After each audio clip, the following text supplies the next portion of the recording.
Welcome to Bang Bang Bang. Go.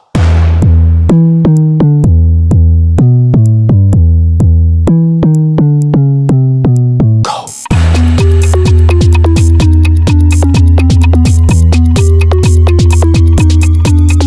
Go.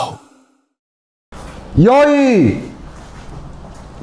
Selamat malam di tanggal 17 Juni 2021. Langsung aja menjawab pertanyaan, Dok, kenapa angka COVID bisa naik? Apakah ini konspirasi karena sekolah mau buka? Apakah ini konspirasi ya? Jadi gini bro, angka COVID naik tuh di bulan Mei Juni itu sudah bisa diprediksi dikarenakan mobilitas. Semakin banyak mobilitas warga, maka akan semakin meningkat potensi infeksi. Wah, di COVID kan. Nah, kalian harus tahu pada bulan Juli Agustus juga terjadi peralihan musim panas dan musim hujan, ya kan? Akibatnya terjadi kelembapan yang sangat tinggi sehingga menyebabkan terjadinya kemungkinan peningkatan penyakit-penyakit infeksius lain. Apa? DB, tipes, chikungunya. Dan otomatis imun manusia, imun rakyat Indonesia, apalagi di masa pancaroba kayak gini tuh emang cenderung lebih lemah daripada rata-rata. Ya kan? Otomatis selain mobilitas, musim, dan mobilitas musim ini akhirnya dan musim ini membuat angka COVID penularannya tinggi. Poin berikutnya adalah biasanya kalau orang ke rumah sakit itu adalah yang gejalanya sedang atau berat, ya kan? Nah, masing-masing rumah sakit itu ruang ICU dan ruang isolasi itu terbatas dan tidak hanya untuk COVID. Kenapa angka COVID-nya sudah dijawab kan? Mobilitas dan emang musim dan emang penyakit infeksi rentan. Nah, terus ICU itu tidak hanya untuk orang kena COVID, gagal jantung itu ICU, gagal ginjal, penyakit serius, sistemik infeksi, ya kan, serius, terus habis itu cedera kepala berat, ya kan, penyakit infeksi lain, TB/MDR, isolasi. Nah, dan masing-masing rumah sakit itu ICU-nya terbatas. Paham sampai sini?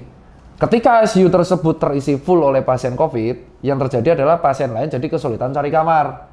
Akhirnya yang menjadi sibuk adalah jam rujukan, telepon jaringan rujukan. Jadi sistem rujukannya jadi sibuk. Dan apakah setiap daerah kita itu memiliki rumah sakit tipe A? Enggak semua. Itu yang terjadi di Kudus. Di Kudus rumah sakitnya, RSUD Kudus, ya ICU isolasi rujukannya di situ.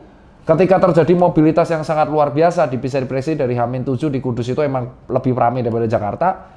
Otomatis ketika penularan bisa rentan kolaps. Kenapa? Karena rumah sakitnya terbatas ICU-nya. Paham ya? Nah, sampai sini nih, paham nih. Jadi problem utamanya ICU terbatas. Ya udah, kalau ICU terbatas kita bangun ICU.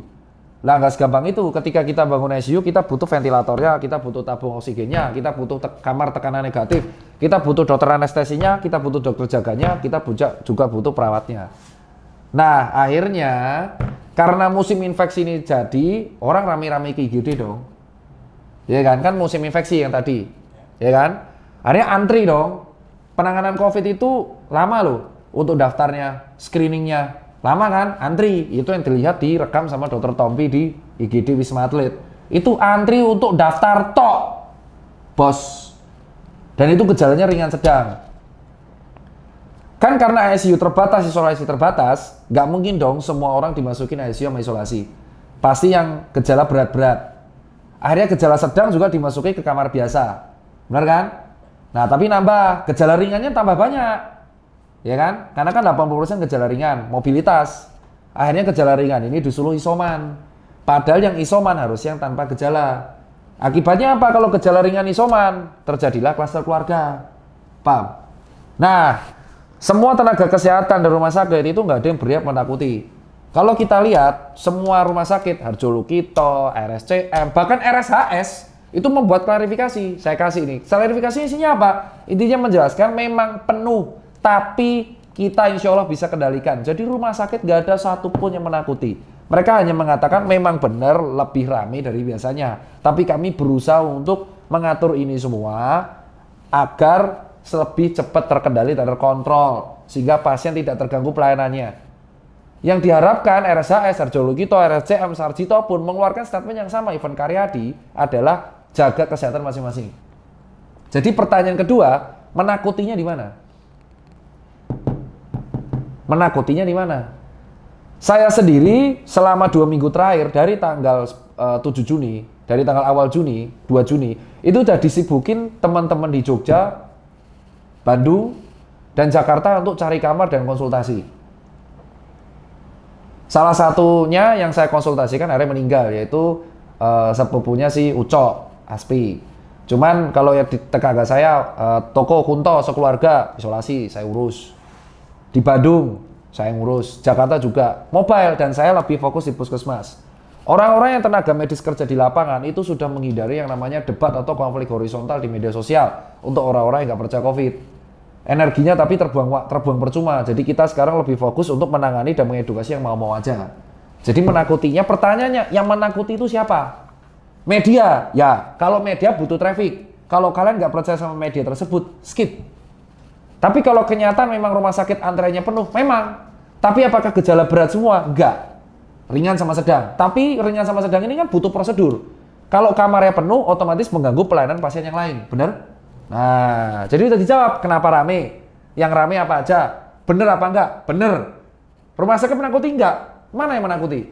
Kalau kamu cek dokter Jaka spesialis paru, dokter Evira spesialis paru, isinya tuh edukasi semua. Bahkan mengusulkan, jaga kesehatan ya kawan-kawan, tetap optimis. Buat pemerintah, tolong sediakan karantina bla bla bla.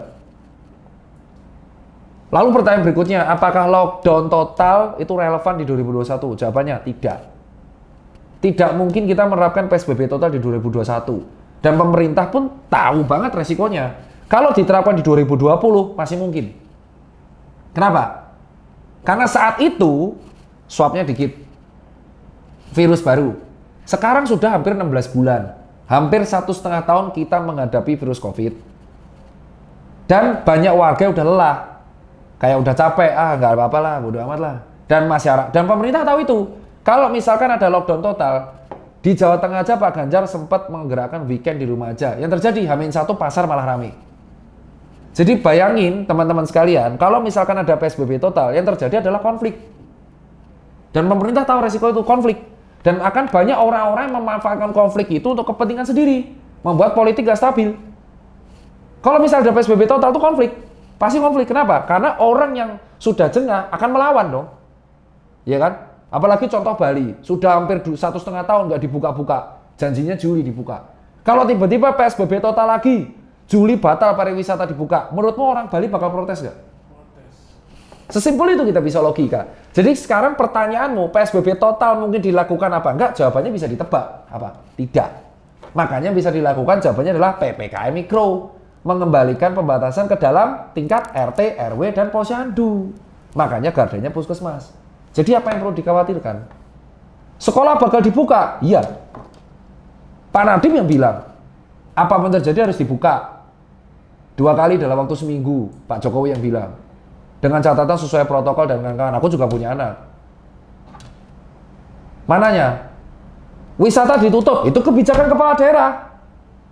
Pak RK nutup wisata, tapi PSBB total nggak? Jalan tol ditutup nggak? Orang Jakarta bisa ke Bandung nggak? Seleksinya gimana? Pertanyaannya, orang Jakarta sekarang kita tahu sama tahu. Kalian yang semua nonton video ini ketika di jalan tol, apakah di jalan tol kalian masuk ke Bandung itu ditutup pakai gate gitu? Enggak kan? Enggak. Yang ditutup tempat wisatanya, tapi orang Jakarta ke Bandung bisa nggak? Pak Ridwan Kamil hanya apa? Melarang? Enggak, mengimbau. Mengimbau. Cuma PPKM, kalau di Bandungnya memang di Gedung Sate ditutup, di Braga ditutup, jam 9 dibatasi. Tapi kan tidak ditutup semua. Jadi bukan PSBB total dong. Di Jakarta malah sudah bisa live music. 25%. Mall nggak ditutup. Kenapa? Karena memang kita tahu sama tahu, negara kita butuh pemasukan. Ya kan? Nah, tapi kalau perdebatan pasti masih ada. Ada kubu yang emang nggak percaya COVID. Sebenarnya bukan nggak percaya sih, mereka percaya Pak COVID, tapi udah mulai capek. Mereka pengennya 3M buka seperti biasa.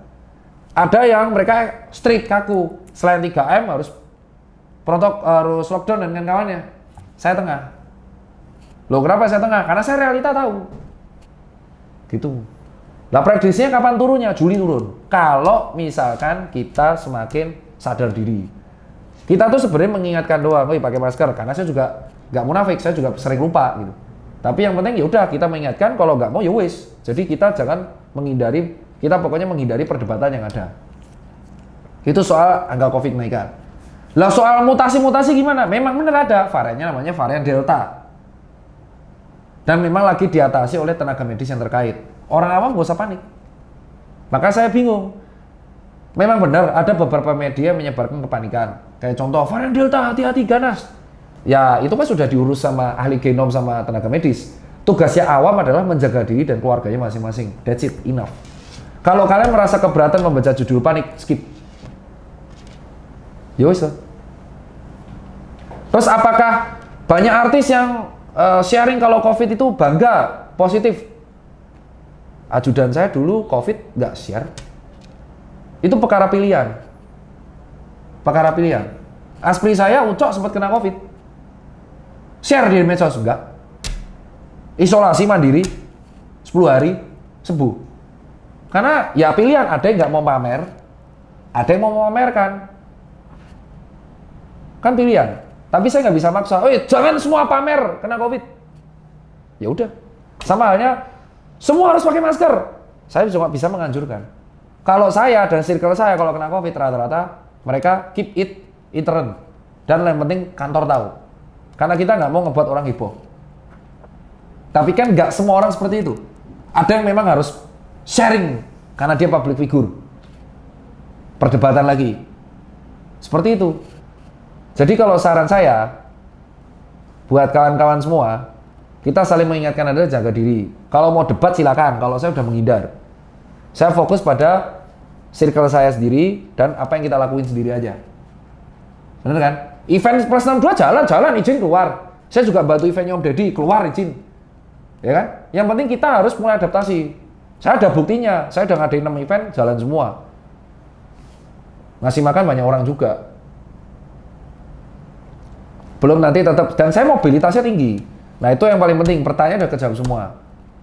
Dan saya percaya pariwisata Bali akan pulih. Dan saya juga percaya sekolah akan buka lagi. Yang sekarang kita perlu jaga adalah minimalisir kepanikan, jaga diri, jaga sesama. Dan tenang kok, teman-teman yang sharing kepanikan di Twitter itu rata-rata tenaga kesehatannya di lapangan tuh nggak menyebar kepanikan. Lah karena mereka memang udah panik.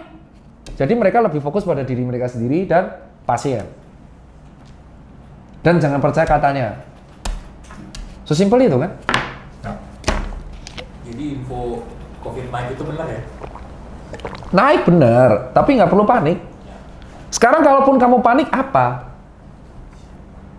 Kamu debat, kamu panik. Apakah mengubah situasi COVID hilang? Enggak. Apakah nanti mengubah situasi tiba-tiba COVID akan kebal? Enggak. Kamu mau panik, mau debat itu nggak ngubah situasi apapun di Indonesia. Kamu mau banding-bandingin kita dengan Hungari itu nggak mengubah apapun. Pure nggak mengubah apapun. Ya kalau nggak mengubah apapun, ngapain kamu habiskan energi untuk sesuatu yang emang useless. Yaudah kalau useless kan COVID-nya bla bla bla, nggak bisa. Makanya fokusnya, kalau kamu emang nggak mau pakai masker, ya udah tuh pilihanmu bos. Yang penting kan aku ngingetin. Sesimpel itu. Jadi mau debat, mau tersinggungan, mau kamu protes, mau apa tuh nggak ngubah situasi COVID ada. Dan panik nggak ngubah masalah. Kamu nggak suka baca media, skip. Simpel kan? Narasimu juga nggak aku ganggu. Kamu nggak suka pakai masker, aku juga nggak debat. Tapi kamu juga jangan debat aku kalau aku nganjurin orang pakai masker. Simpel kan? Fair enough. Aku nggak ganggu sampean nggak ganggu saya. Ya kan? Nggak disenggol sebelum disenggol duluan. Nah, ya udah. Mau debat nggak hasilnya? Ayo Tirta debat. Hasilnya apa? 2020 hasilnya apa? Ya kan? Perdebatan nggak ada berujung traffic. 2021? Ya udah daripada debat, dagang sepatu gua. Udah banyak tuh bro. Gua masih ada pegawai harus kasih makan. Ya kan? Lebih baik gua nolong pasien, edukasi yang mau dengerin, ya udah. Itu kalau saran saya. Jadi kalau buat bapak-bapak, ibu-ibu yang mau vaksin monggo, yang nggak mau ya udah. Sesimpel itu, Bos. Itu aja kalau dari aku buat kawan-kawan. Mungkin next video akan bahas mengenai kesiapan sekolah. Harapannya ketika video ini rilis sudah turun angka COVID.